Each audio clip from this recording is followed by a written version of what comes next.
Okay, so Reed, thank you very much for sparing some time to come and speak to me. I'm looking forward to chatting.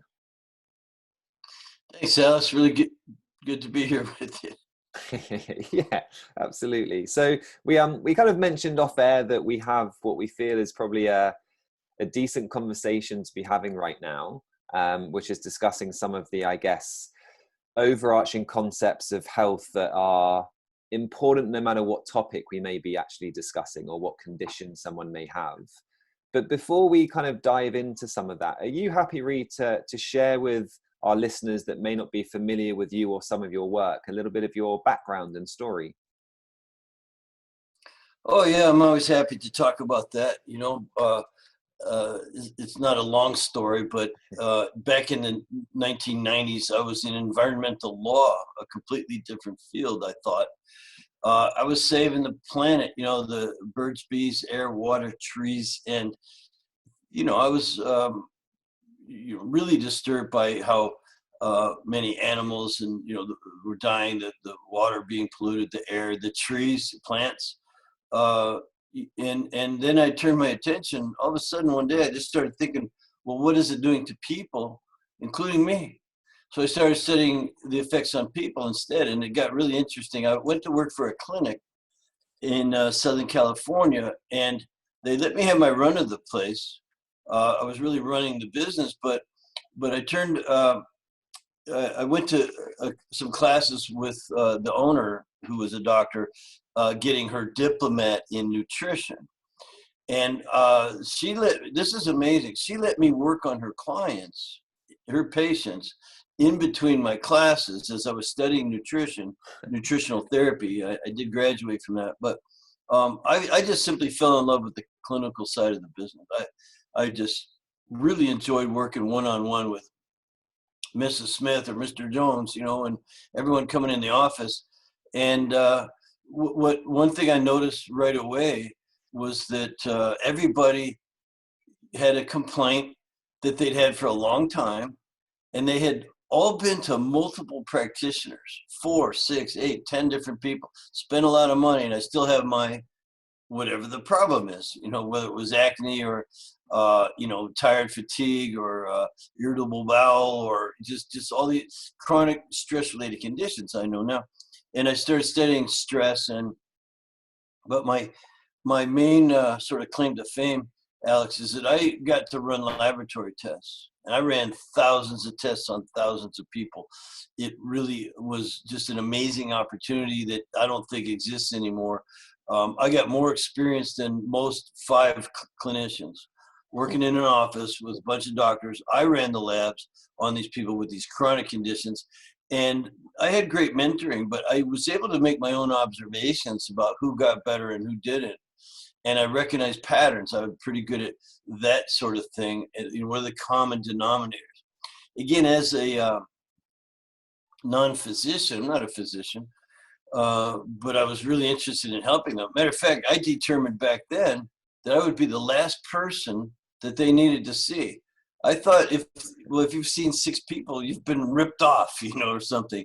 I think I found out later that most people that become, get into this field, they had a condition of their own and they overcame it through lots of struggle. And now they want to help other people with that same thing. I didn't have a health problem. I just, as a consumer advocate, a man who cares about the environment and the planet and people, wanted to be helpful. And so over the years, many years, again, running thousands of labs, thousands of people, I recognized some patterns. And so I came up with an investigative system, which labs to run and what are the healing opportunities, not how to treat the paper. Anyone can do that. It's, like, oh, this is low, here's something to make it higher. Or here, this is too high, we got to bring that down. That's treating the paper. So I had no interest in that, no interest in medical diagnosis. Just running labs that tell me what's really wrong. What can this person do? Because generally, with stress and things, what I realized is they live themselves into that problem, and they could live themselves out. If you ate your way into it, you can eat your way out of it. If you lack of exercise, lack of sleep, too much stress, and things like that, you can nurture yourself back to health. And so that became my specialty. It's 20 years, now later, and I developed a system, and I've been teaching that. I have a certification course that people can take. So that's my general background. Brilliant. And some of those sort of trends that you observed through the thousands of tests, are these the kind of themes and topics that we can dive into today, I guess? Is that what you mean sure. by Well, sort of... There's two aspects of that, and I did kind of codify it, and it becomes really simple. Another thing I like to do is simplify things, because remember, I spent 8 years as the patient educator. That meant I had to take fairly complex information and make it so that anyone could understand it, including me. I like things simple. So the areas of investigation that I determined were the most helpful, where the testing is inexpensive, it's easy data to get on a person: hormones, immune system, digestion, detoxification, energy production, and the nervous system. Now that spells hidden, H-I.D.D.E.N. So I didn't think of that originally. It just turned out that way, and I put the letters in the right order, and it spells hidden. It's easy to remember: hormone, immune, digestion, detoxification, energy production, and nervous system. By that I mean the autonomic balance, sympathetic versus parasympathetic. Right. So if you investigate, I don't care what the problem is. I'm not going to treat a specific thing. I'm not a physician. I don't want to diagnose thyroid or some other thing. I just want to know what's really wrong.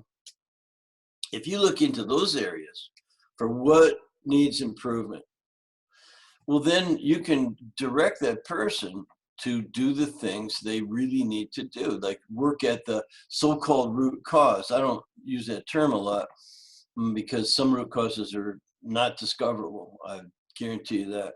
But you can have an effect on that root. And if you look at these 6 elements, assess those things, then you can apply. This is the next step. The next step is applying the general principles of health building. Again, we, as a non-physician, I'm not interested in treating a specific disease. What I want to do is heal the whole person. So every cell, tissue, organ, and system you can have an effect upon with diet, rest, exercise, stress reduction, and supplementation. That's D.R.E.S.S. So if you look at the hidden stressors and dysfunctions and apply the D.R.E.S.S principles, then people just get healthier and better. And it makes it safe and sound. It's proven over many years. I've trained thousands of practitioners in 50 different countries, and they're all using it, and they have customer, so it's a very well proven system. So unless a person has something that's truly broken or missing, if they've had their gallbladder taken out, well, that's not going to grow back, but you can really help just the widest number of people with the widest variety of conditions. And then you can get a little more specific after that, depending on how they turn out. No, I love that. And I think it's really helpful to stress those kind of foundational elements of lifestyle, which are so powerful when it comes to their healing capacity. And one thing I'm always intrigued about is I do think that certainly at sort of a population level, we kind of downplay the power and the significance of them. We seem to have a mentality of wanting to go to the pill for the ill, almost with this mindset that we don't have the resources within us if we live a natural, healthy, so to speak, life. And I think sometimes it's kind of changing that mindset to understand the power of innate healing when those foundational elements that you've mentioned are in place consistently. Absolutely. And I'm so glad that you pulled that out of what I said, because it is the critical element, is that the body wants to be healthy. When I mentioned cells, tissues, organs, systems, and that's the level we work at, the cells don't need to be told what their job is. They already have that innate intelligence or ability and wisdom, if you will. So you just need to nurture the natural ability of each cell, tissue, organ, and system. So as a, what the term being used now, Alex, as you know, is health coaching. So whether you're a physician or a nutritionist or other practitioner, allied practitioner, you can be a health coach. You want to coach up function, coach up the natural innate ability. It can be assisted and enhanced, if you will, stimulated for sure, while you coach down the contributors to what I call metabolic chaos. That is my one diagnosis. You know, I can't provide a medical diagnosis. I have no interest in that. But people have weak links in metabolism, and these environmental factors, they're really called epigenetic factors now, have an effect, and they will take advantage of weak links in metabolism. And we all have our own unique ones. So, you know, we're all different. And that makes it very interesting moving forward, trying to help people. Yeah. So can you expand on this idea of, was it metabolic chaos, the term? Sure. So, again, the body is just infinitely complex. We have, you know, a trillion cells, let's say, and that's just our cells. We also host trillions of more cells in the microbiome and things like that. So it's infinitely complex. There are weak links that are unique to an individual, and so when these were, say, assaulted, if you will, by the environment, which is all the epigenetic factors, and not just the air you breathe and what you drink and what you eat and the chemicals. It's electromagnetic frequencies. It's also how you think. I mean, you can even damage yourself by having the wrong attitude and point of view. It's quite remarkable the number of influences there are on our bodies. And so they start to break down and create chaos. Chaos is gonna kind of, if you look at it like, here's the symptoms down at the what makes people show up in the office. There are symptoms, signs, symptoms that something's wrong. I don't feel like I used to. Whether it's tired, fatigue, irritability, allergies, asthma, it doesn't really matter what it is. You have to go upstream. And as you go upstream, you'll find stressors, which you could put into some major categories. But those are coming into the body and creating chaos. I just call it metabolic chaos. And it's so different in different people, that the exact same stressors, mental, emotional, physical trauma, and harm to the physical body, which is, I think, my major problem, because I was an athlete and I still try to do athletic things, and I've hurt my body. I have a lot of pain. Well-used body here. You have all the mental, emotional stressors. You have these physical trauma, pain, weaknesses, and things. And then you have the environment, you know, the chemical and biochemical stressors. So you could have in 2 or 3 or 10 different people the exact same stressors, but because we're so uniquely different in the metabolic processes going downstream, the symptoms could be totally different.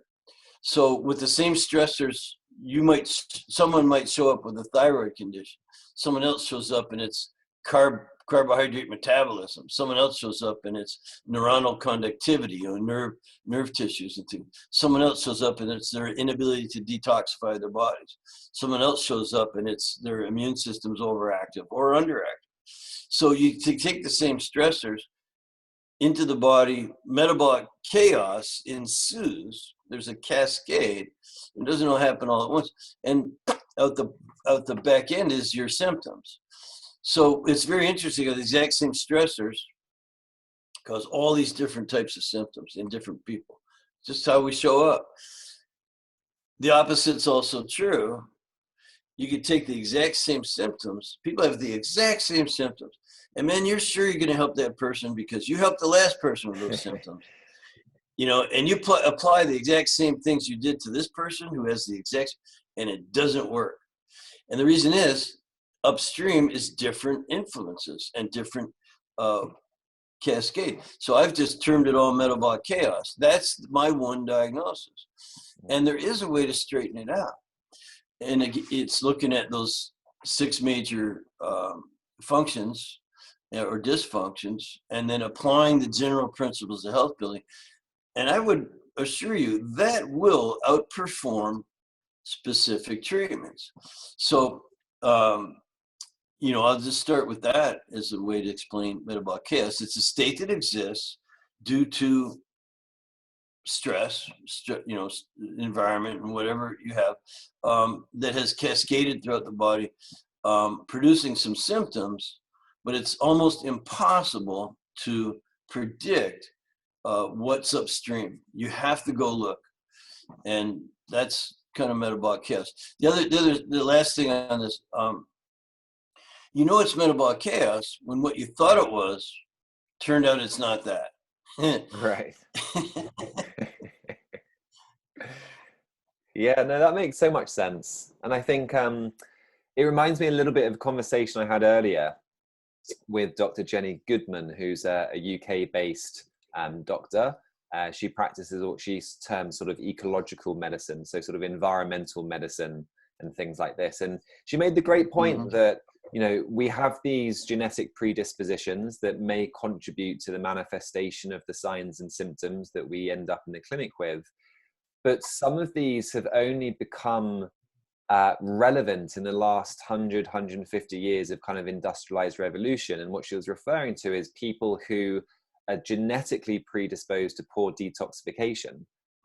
300 years ago, they just weren't being exposed to the toxins that we are now being forced to have to detoxify within our environment. So there may be the canary in the coal mine of what's coming if our world doesn't improve from a toxicity perspective. And obviously we can probably think of a whole bunch of other examples of whereby the modern world is just really illuminating some of these predispositions that just haven't been an issue in the past because the environment was so different. So it kind of reminded me of that concept as well, going back to what you were saying with, we have these insults, we have a whole bunch of chaos, and then the signs and symptoms. Exactly. And the doc is so right, and it's good that she's out of the box, so to speak, just because, just Western medicine is still so focused on just symptom removal. That's not a bad thing, but it doesn't make anyone well, and so it doesn't optimize health or help you reach your goals is probably a better way to put it. So nothing wrong with seeing a physician and getting some relief care. And you might get lucky and find one who's going to look upstream a little bit and understand metabolic chaos. And one of the factors, obviously, is your genetics. And so, we've studied genetics, and the fact is you might be have the genes, which if they are expressed in a bad way, result in some catastrophic, some bad condition, cancer and different things. So you mentioned detoxification. There's genes for everything. Genes, though, are, according to my sources and the best researchers, and and it only makes sense that genes maybe are 8% of it's the potential. Yeah. So now the rest is up to the environment. Again, that's where I started 20 years ago, studying the environment. And that has now grown to include all epigenetic factors, not just the air and the water and that kind of environmental stuff. It's all the epigenetic factors. So the genes, they say, load the gun. It's about 8% of, and the rest is epigenetics. It's that environment, are the genes expressing. And as you pointed out, yes, it's a toxic world. Yes, there's things in the environment. I mean, the Industrial Revolution started in Britain with the, factories, and the air got really bad. And it really started a whole kind of an unhealthy thing. A lot of business for doctors and drug companies. But nowadays people want to know, what can I do? That's another. Also, we've had this industrial revolution, and then now the technological age, but we've also had people become more self-aware and enlightened, if you will. And so they're not just saying, hey doc, what can I take for this? They're saying, hey, what can I do? Not just what can I take?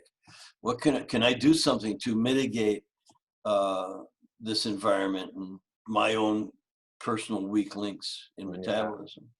Yeah, and you remind me actually, you remind me of a point you made earlier that I wanted to follow up on in regards to, I guess, the fundamental elements of lifestyle, which will by far the most improve people's health, no matter what is going on sort of diagnosis wise. So I once said to a mentee that, you know, my perspective is 75% ish of healing from anything you have is going to occur through the foundational stuff, you know, the optimal circadian rhythm, the appropriate amount of physical exercise, managing stress levels, making sure the diet is kind of on point as much as possible, and being really consistent with these things, you know, sun exposure and stuff like this. So I guess firstly, would you agree with that concept? Maybe not necessarily the exact percentage.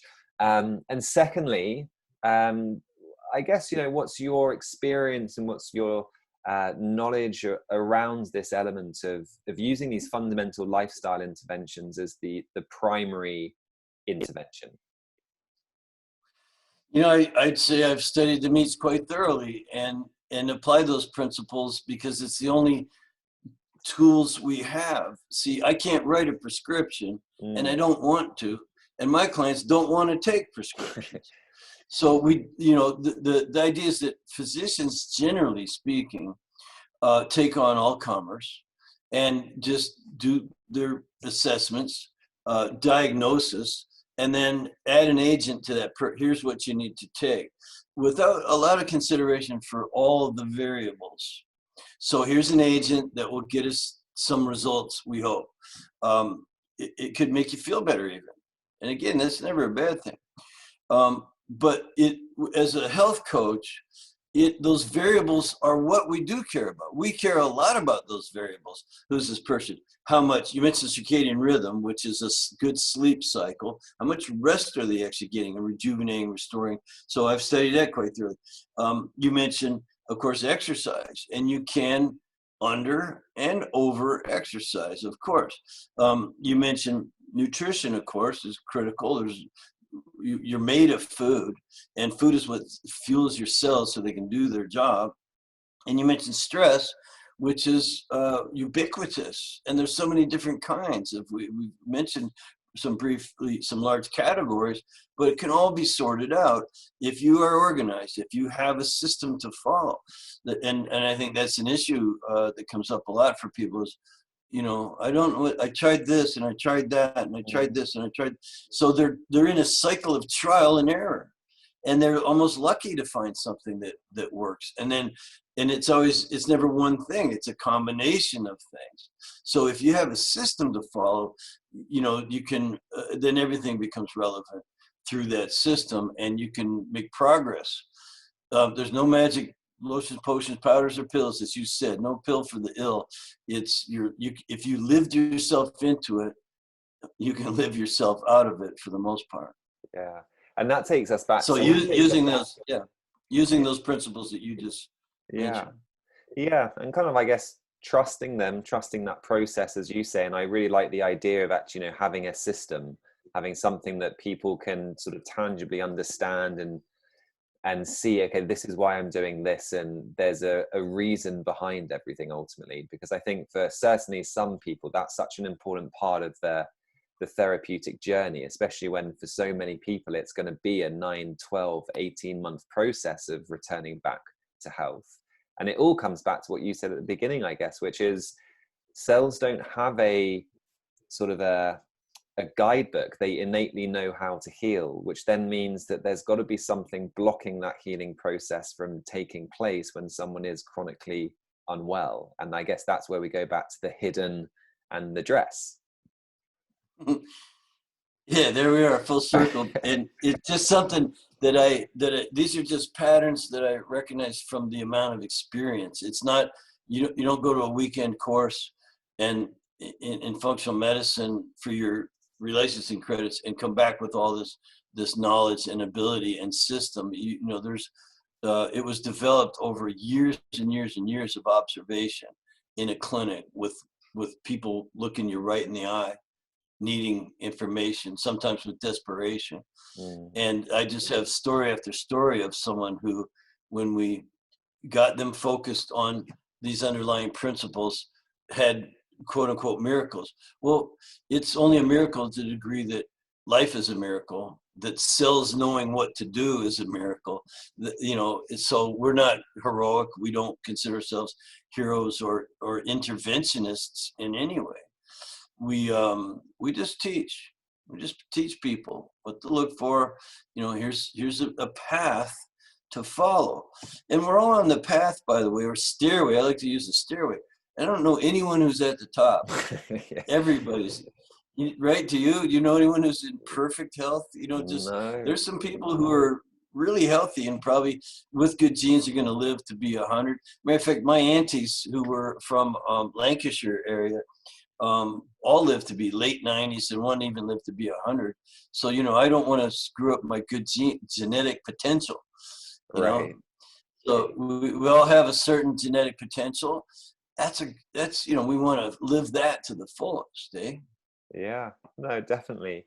And I think it's interesting. I kind of look at, I guess, my genetic potential with my grandparents, for example, and my mum's side, my granddad was a farmer.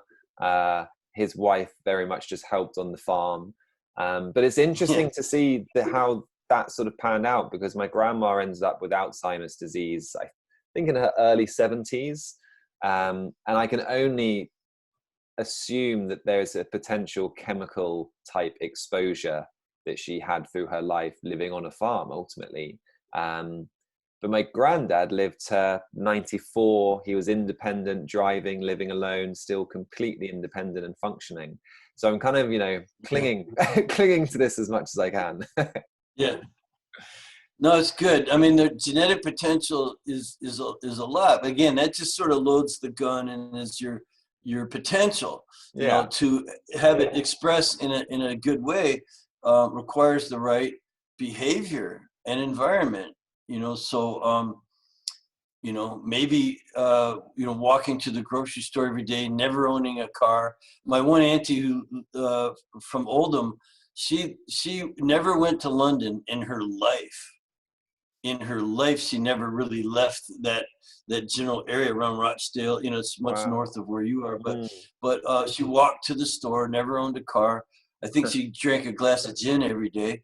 But you know, there, you know, that's a rumor. That's a rumor. I don't know. But but you know, she lived a long time by not overeating, by getting the right amount of exercise. She probably slept like a baby, you know, and she lived through the world wars. And I mean, if you think about it, she was born in 1899 and lived until the year 2000.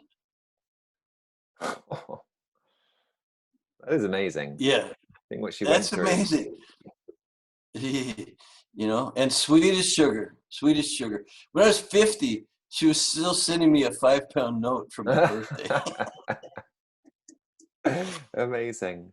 And it kind of brings up the term resilience for me, you know, living through everything that she must have lived through.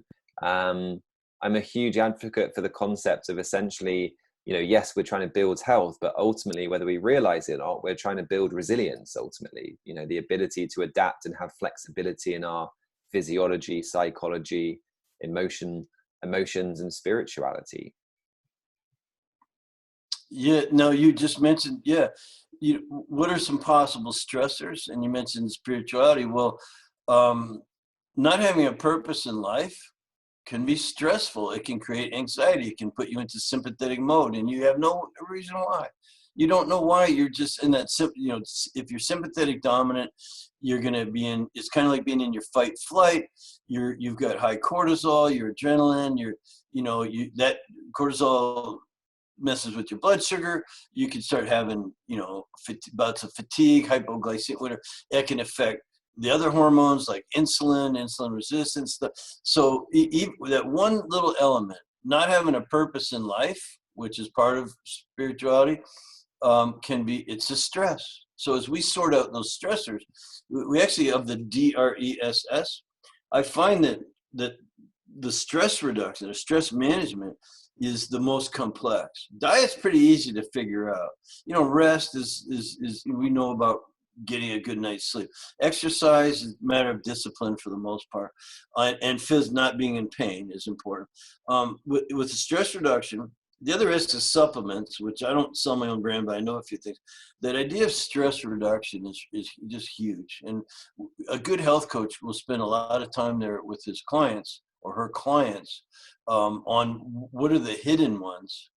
And sometimes you find people just living aimlessly, not really knowing their purpose. And we try to get them on track with that too. You can coach that up as well. We coach up function and health. Well, we coach down the contributors to metabolic chaos. Yeah, it is fascinating, that kind of research on a lack of purpose and meaning in life, essentially, as you say, stimulating a stress response physiologically. And I definitely think I see that kind of play out clinically if I look back at certain clients over the years, whereby there has been sort of that lack of purpose, that lack of direction. And it felt like they were kind of lost souls almost. They just didn't have that sort of that grounding to something that was really driving them forward. So I can see how that kind of connects, definitely. Yeah, absolutely. You might fall into some bad habits if you're walking around and you're feeling less than. You just feel less than, and so you might get into depression. You might get into drugs. You might get into alcohol too much. I always say don't drink unless you have a good reason. But and I make mine up all the time. But no, I'm just teasing, of course. But no, it just leads to other bad behavior, and sometimes it can really turn a person around. Yeah, sometimes definitely. That's the little trick, Yeah. We always look at the big picture, and it's an element that you want to cover. Again, it's a checkbox. We got to go use this system. Yeah, definitely. And actually, you've touched on a point there, which I think is another really key element to health, which is kind of our behavioral response to stress. And this idea that so many of us have a behavioral response to stress that is just adding stress to the body or the mind, rather than having some form of stress management technique, which is nurturing, that is actually lightening the loads, whether that's in our mind or whether that is actually physically, the drinking, the smoking, the going out partying, whatever it may be, that's essentially just building up more and more allostatic load or burden within the body. And I find that really fascinating. What are our go-to behaviors when we're stressed, and are they actually part of the problem? Yeah, and of course, there's all different types of people, different personalities and things, but and some respond more sympathetically than others. You need to put it in balance. The idea of allostatic load is a very key concept, and to be explored. Everyone's different, so again, that's why we use the system. And even food can be a kind of a stress. You're eating, and the blood sugar. You mentioned the bad habits of going out and partying, things like that. Not these days, at least. Yeah. Although I did get invited to a virtual party. It was a Zoom meeting, and there's like 120 people on it. Wow. And they had a DJ playing music, that you're listening, and then they just kept flashing to different people's screens what each person partying. You're supposed to get dressed up and stand up. And there's some families, but a lot of just people at home by themselves, man, which I am, unfortunately, right now. I have a big, beautiful place, lots of scenery. I'm on a lake up in the mountains, and it's very beautiful. But Yeah, that's another form of stress. So partying too much, even being alone, Mm. especially if you're older. I mean, I'm not very old, but but but, uh, but yes, certainly, even that. Again, this idea of mental emotional is key. Yeah. Um, so in your practice, are you seeing a certain demographic? Is there a specialty you have, Alex? Do you see more like a person? Did you have a health problem yourself that now you Yeah. kind of specialize in an My area? my backstory is kind of gut related. So I had gut issues from about 5 years old. Some of my sort of regular listeners will know this story, which is basically I was at school, probably 5, maybe 6 years old.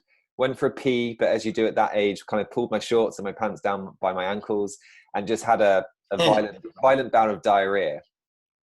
Oh boy. Yeah, and then walked through the school with poo everywhere. Older Mhm. pupils saw it. The house mistress kind of gave me a bath and cleaned me up. But mum says that ever since then, I refused to go to the toilet at school. So that then led to Oh, constipation, and then that led to, dysbiosis and all the stuff that then led to irritable bowel. And then it took me to actually about 26 years old to realize that I also had SIBO. So I kind of uh, struggled on and off with the classic IBS symptoms and the diagnosis and the peppermint oil from my doctor and stuff, until I was able really to kind of start supporting myself, having gone through a nutritional therapy diploma and then a degree. So I don't oh, good. specialize now. I primarily see people with gut issues, but I think that's just because it's such an epidemic that there are just so many of them, rather than me advertising myself as a gut guy. Um, I actually believe we need more generalists. Yeah, I believe that too. There's too many specialists these days, and um, the idea of using the general principles of health and not concerning oneself too much with specific conditions applies to gut health as well. So, what will now, obviously, if you have diarrhea or constipation, there's some urgent things that where you could bring in an agent. You can make sure that you're addressing that symptom. So when I say that use the general principles and eventually the body will heal, it's very true. But that is a corrective procedure that takes quite a bit of time. You mentioned working with people for 9 or 12 or 18 months, something like that. That's great, and that's true. It does take that long, but there's the idea of relief care, like providing Mm. something within a couple of weeks. They better start feeling better, or they're probably not going to start with your program. So if someone's really constipated, there's things that can help you get that going. With diarrhea, same things. You can bind that up a little bit. So we don't want people to think that, oh, if you go see a health coach, it's going to take years to get better. Right. Well, it depends on you and your condition. We're pretty good at relief care too. There are so many products available now, including ancient ones like the herbs and the way that they do herbs today, the standardization, and they really make them effective and easy to use if you know a little bit. We have a course in herbology just as part of our training. It's like an add-on that people can do, and it's a wonderful course. And again, the idea of D.R.E.S.S supplements can be very helpful and therapeutic and applied in those initial stages to provide relief, and it's a very handy thing. I'm just curious about when you were 5. What do you think made that happen? Was it just an accident because you ate something that Yeah, happened, or do you think there was even something prior to that? I think there was something prior to that, probably. And that's because I had really bad eczema from about 6 months old. So Uh-huh. there were some things before that. Now, what's really interesting, and this is me being honest and a little bit vulnerable, I guess. We have a breathwork guy in the UK called I think it's Richie Bostock is his surname. He's known as the breath guy on social media, and he's doing free breath sessions on Instagram, and he's now got an app as well. So me and my wife Katie have been doing a lot of these, and he incorporates a lot of visualization into his breath work as well. And last night he did a brand new session with new visualizations, and it included you kind of, to cut a long story short, being very small, entering your heart, and you stepping into this room, which is a court. Basically, you're putting on your judge robes, you go into court, you hit the hammer, and you start the session. And everyone in the room are people who have, I guess, forgetting his words exactly, essentially they've done you wrong, they've hurt you in some way, and he asks you to forgive each and every one of them. And I kind of touched on where this might go, as you may have already, but the final person you have to say you forgive and that you love is essentially your inner child. You as a child comes up. And there was a really big emotional response that I had when I had to forgive my child. And it really got me thinking that there's probably some, for want of a better word, sort of trauma, or there's something that I need to still work on from that perspective, just because of that emotional reaction I had, which was basically loads of crying, to that sort of visualization exercise. So yes, I had some health issues from a very young age. I was kind of scratching myself to the point of bleeding when I was in my cot, for example. So there was obviously microbial immune stuff going on when I had the episode when I was 5 or so. Yeah, no doubt. No doubt there's some, we call it some hidden stress or some influence on you. And at the time, the likely thing is that, it was, here, take this. And it didn't really help, or it helped only temporarily. And you have to sometimes dive really deep into the emotional aspects, and do that forgiveness thing goes a long way, as does gratitude. Like sometimes people ask me, Reed, do you have a tip for the day? And I go, get up in the morning and make your bed and decide to be happy. Just get something done. And, if you use the bathroom first, that's fine. But, I always come back and make my bed. And I go, oh, there, I've done something today. And I'm grateful and I'm happy. And I look outside and I go, it's going to be a good day. I got to find something. What am I doing today that's going to do some good? And so things like forgiveness, gratitude, and they're very, very important. And they're totally connecting to inside. It's all about how you think, your point of view. And it's critical. And we should never leave that out. No, absolutely. I've been using this time where things are a little bit quieter to up my journaling in the mornings. I'm really trying to master my morning routine, like you say, and part of that is doing some just freestyle journaling.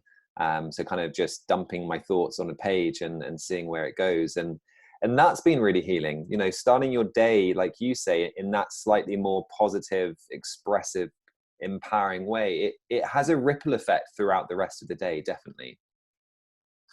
Well, and the opposite's true. If you get up every day and go, oh crap, like it's raining, suck, I think I'll just go back to bed, like that has a ripple effect too. So it is your choice. I think you can pick one, and you really can turn it around. I know people have really sort of a foot pointing in one direction as part of their just makeup, personality, whatever you want to call it. I tend to be known as kind of a happy-go-lucky person.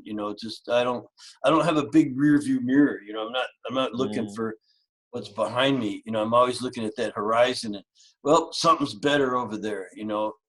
Recently in business, I've been teaching this lab work for 12 years, and one of the main labs that I depend upon went out of business with an hour's notice. Wow. I mean, like literally, and I have hundreds of students in a course there. That's the labs we're running. Man, what a punch in the gut, But it didn't take me more than 30 seconds to decide that I made the decision. I'm gonna get out of this. We're gonna do, and it was right there, just saying I'm not gonna dwell on it. I'm not gonna cry over spilt milk. I'm gonna fix it and make it better. I'll find some better TAM labs, and you know, and that's what we've been doing. It's been quite remarkable, and the support from my crew. You know, I have 20 people work for me, but more importantly, we haven't lost a single student. They all said, because the graduates, I have 3,000 graduates. They're all like, "Hey, Reed, don't, you know, we know you're gonna come up with something that's going to be even better. So just go for it, man. Just don't worry about anything." You know, a lot of support. Even my students said, "Well, we so far we trust you. You know, everything you've taught us has been right on." So we didn't lose. We had not a single defection, and it was a remarkable thing. But it started with that. Took me maybe less than 30 seconds to just make that decision. I mean, it was a kick in the groin. You know, like it was a big swift kick, like, oh no, really, like really you're going out of business. Yeah. And it was just like, well, I just had to say, well, you suck, but I don't, you know, I'm gonna figure what's next. Yeah. And it's worth kind of, I guess, reinforcing that ultimately it's a skill. You know, it's something that we can learn. So even if we do have that tendency to look at the negative or the challenges, the obstacles, rather than being the happy-go-lucky, there is a way to slowly, at least, re-sculpt that. You know, I guess we're talking about neuroplasticity and the fact that the brain is plastic. Yeah, that's a really good point. Yeah, I guess I'm just lucky. That's again, I'm grateful that you know, for the opportunity to meet these challenges, and it doesn't mean I welcome anything bad. I don't welcome anything negative. Don't bring it on me, please. You know? but if it happens, it happens, and you gotta you know, deal with it. Yeah. What's just come to my mind actually is there's an amazing book called Mind to Matter by Dawson. I'm not sure if you've read it, but there's a little passage. I haven't read it, but I think you'll love it. There's a little passage where he talks about brain frequency and research that has shown that, you know, if you're in alpha brainwave states or delta, theta, etc., that they seem to have a healing capacity within different tissues within the body. So we can use our meditation, we can use the Heart Math Institute, whatever it may be, to essentially, as part of the healing process. So this takes us back to what you're saying around things like gratitude. They are creating an energetic frequency that is supposedly healing for certain tissues. So, you know, it feels good emotionally, spiritually, but actually physically there is stuff going on at quite a deep subcellular level. Yeah, another really popular person in that area is Joe Dispenza. Yeah. He's got some podcasts I've been listening to, and I haven't bought his book, but I wrote that down, Mind Matters. I'll order that today. Yeah, Joe Dispenza, he does a foreword in the book, so he kind of he helps set the scene. Yeah. Well, I think one of the messages we need to make sure that goes out today is regarding the current pandemic. You know, I'm kind of sick of hearing about it, but I want to say that if you're healthy, you don't have a lot to worry about, and I mean really healthy. You know, so the signs of higher risk are anything that's abnormal. If you have allergies, acne, rosacea, blood sugar problems, diabetes, if you have infertility, insomnia, headaches, you know, foggy thinking, SIBO, you know, any kind of indigestion, if you're just tired and fatigued, and it gets worse from there, you know, the hypertension, depression, irregular menstrual cycle, you name a problem. If you have those problems, get it fixed now. You know, like it's not normal. None of that stuff's normal. Don't ever let anyone tell you, no matter how common it is. You could have a practitioner, a lot of physicians say, oh, well, everyone has that. No, everyone doesn't have that. And it's not normal. And you want to work on it. You want to be very aware that these things can be worked on, overcome. And generally, these are chronic stress-related conditions. And you got yourself into that, and you can get yourself out of that. I think it's a really good message to take forward in this day when the people who are dying of COVID-19, they were already down to the 5-yard line. You know, in American football, it's like, you know, then you're on the 3-yard line. Now all it's doing is pushing you over. It's like the fullback that comes in and just, okay, let's score. And that's what COVID-19 is. It's otherwise not that virulent. It's not a friendly thing. It's a ugly thing, but and it could, you know, have some effect. But you know, there's a lot of big argument to be made today for, if we had only sequestered the sick people, the ones with those risk factors, because they're the ones who are dying. You know, if you're down on the 5-yard line, you need to be sequestered, and the rest of us could have gotten over it, and we'd all be immune now. By now, this would not be a pandemic if we hadn't gotten scared into these the sequestering. And I'm not political. I don't care what someone's politics are. COVID-19 has no politics, and neither do I. And neither do these principles of healing that we're talking about. It's not a left or right or conservative or liberal thing. It's just, there's just truth, and it doesn't matter who's saying it, what party they're in. And I just wanted to sort of throw a couple things down regarding that. It's just about being healthy. In that regard, we're all on the same team. Yeah, definitely. I think, as you say, there's no one that's going to be debating the foundations of health. Ultimately, they're universal rules. You would hope so. Brilliant. Well, Reid, it's been an absolute pleasure to speak with you today. Again, thank you for taking some time to come and speak with me. And I'm sure people are going to be looking forward to this episode. It's been fantastic. It's been really nice talking with you and getting to know you a little better, Alex. Yeah. It's my pleasure. I'll come back anytime if there's something else you want to talk about. Thank you very much. And hopefully we'll meet face to face one day, US side of the conference or something. Righto. Excellent. All right, Reid. Thank you very much.